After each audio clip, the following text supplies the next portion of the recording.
Salut! Cu voi este iarăși Alisa și astăzi vă voi prezenta slime-ul pe care tocmai l-am făcut. E proaspăt, tocmai l-am terminat și voiam să vi-l arăt și vouă.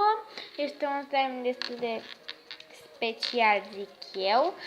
De fapt este un slime gelatinos.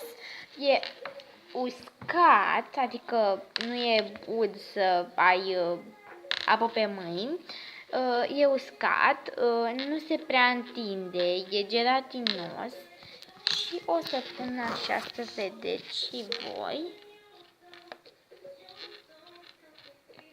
Nu știu dacă se aude ceva.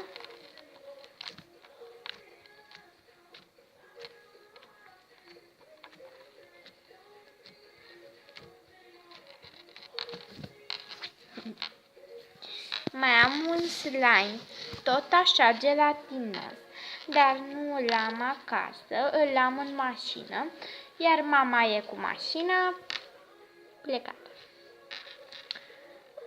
Da, este roz acesta, celălalt este mov, este foarte drăguț, vă spun, și mie îmi place mult. Da, nu știu dacă se vede la cameră, de fapt, ba da, se vede. Se vede. Are sclipici, e foarte drăguț. E sclipicios. La cameră se vede mai deschis la culoare, văd, dar el este închis. Nu e foarte închis, dar e închis. Nu pot să spun că e deschis la culoare. E puțin închis, dar nu se vede decât la...